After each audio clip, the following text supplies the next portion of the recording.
Hey guys, it's Carly here for Ellen Hudson, and today I wanted to share with you 2 party hat ideas, perfect for New Year's or any other celebration. Let's start with the party hat pinata. So to make it, I'm using the Essentials by Ellen pyramid box. I've cut it twice from heavyweight cardstock, and before I assemble it, I'm going to fold on all the scored lines and burnish with my bone folder. Now next I'm going to cut off the flap that would normally fold in to make it a box you can open and close. Since I'm going to be making this a piñata style box, I don't need those flaps, so I'm just cutting them right at the scored lines. Next I'm going to glue the 2 pyramid box die cuts together. So I'm using a little bit of liquid adhesive. Any adhesive that you prefer would work. I like the liquid in this case because it gives me a little wiggle room to line everything up perfectly. Once I've got the 2 pieces adhered together, then I need a little bit more glue on that last flap so that I can put it together and make the pyramid. And this pyramid box from Essentials by Ellen has so much potential. It makes cute candy corn, it makes cute Christmas trees. I unfortunately think my hat came out a little Christmas tree-ish, but we could talk about that later.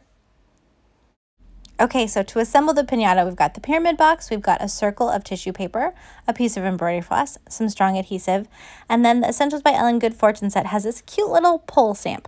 So I stamped that onto some my cardstock and die cut it into a small circle, and then die cut a second small circle that was just plain. To create the piñata pull mechanism and to close it up, we're going to put some double-sided tape around the base of the pyramid box. So I've got 2 pieces on one side. They're going to be separated by a little space, and then a thin strip around all the other sides. I'm going to remove the liner papers for most of the tape and stick the embroidery floss on the tape that is opposite of the 2 pieces. So you can see it's going to pull across and come out and be in between those other 2 pieces. Before we seal it up, though, we have to fill it. So I'm just adding a few Hershey Kisses in here just for fun. Confetti would be cute, little notes. You could put so many different things in here. I'm just doing some chocolate because how can you go wrong with chocolate? Then I'm removing the rest of that tape liner paper, and I'm going to close it up with that circle of tissue paper that I die cut earlier. That tissue is going to stick to the tape, and voila, it's sealed. So we've got this string much longer than we need, but we'll leave that for a little bit later. And next we're going to cut our fringe. I'm using the Essentials by Ellen Never Ending Fringe die set. I've got the medium size of fringe, and I like to take a piece of tissue paper and just fold it over till it's like a manageable width to cut. Cut a little strip, put it on the die, run it through my die cut machine, and then I've got fringe. And so I just do it a couple of times, and then I have all this fringe that I can unfold. Now to adhere the fringe to the piñata, I'm just going to start along the base, and you could use a dry adhesive like double-sided tape, but the glue was so quick and easy that I can't resist it. I recommend using a glue that dries clear, and really it's as simple as that. You just need a little bit of glue, you need the fringe, you just wrap and keep wrapping until you're happy with how it looks. Usually along the bottom of the pyramid, I put a few extra layers just for coverage, but you can't go wrong. You can do as much fringe or as little fringe as you want. My last tip about gluing the fringe is just make sure you keep your piñata pull string kind of out of the way and that it doesn't actually get glued down, that it's kind of loose in there. You can see when I open this one later, mine was absolutely glued down.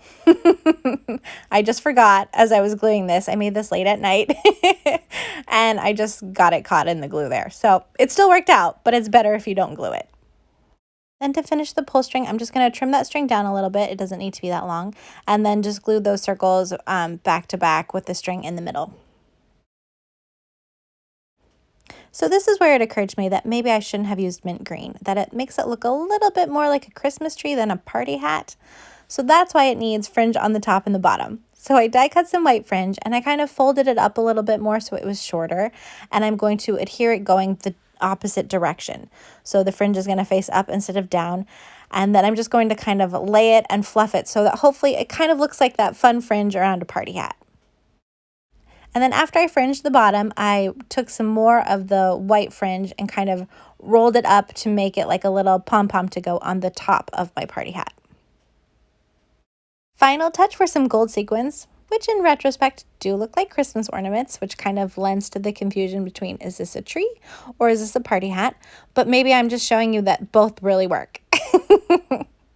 For my next party hat, I'm going to use a different color palette, so no mint green, and also I'm going to wrap a few more layers of fringe to kind of soften those edges. And I wanted to show you how that pull string works.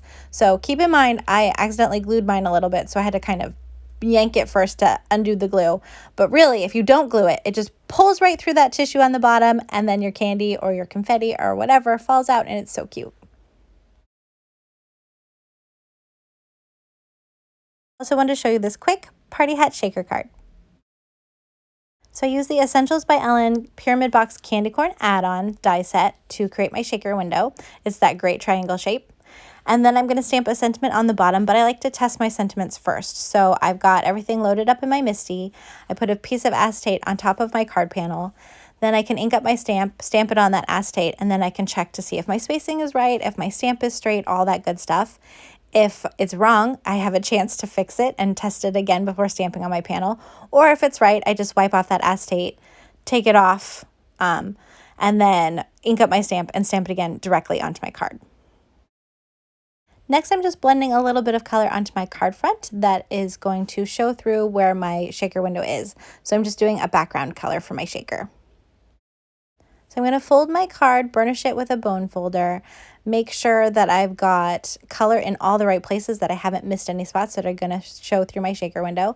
And then I'm going to finish that shaker window with a piece of acetate.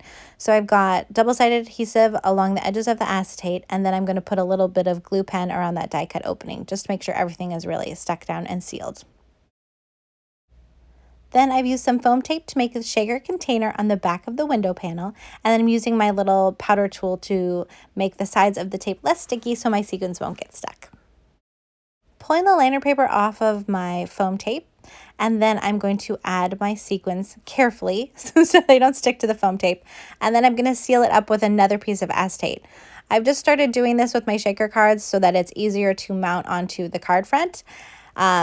Because I used to always get things off center or sequins would spill or whatever. This just prevents me from being my normal klutzy self and makes everything a little bit easier to manage. And here is where we turn this pink tree shaker card into a party hat card. So I'm going to grab some more fringe cut from tissue paper. I'm going to fold it and layer it up and adhere it along the bottom and then in a little ball at the top to make a party hat. You can find more information in the YouTube description and the Ellen Hudson blog. Thanks so much for watching, you guys. I really appreciate it. I hope to see you again here soon. Happy crafting!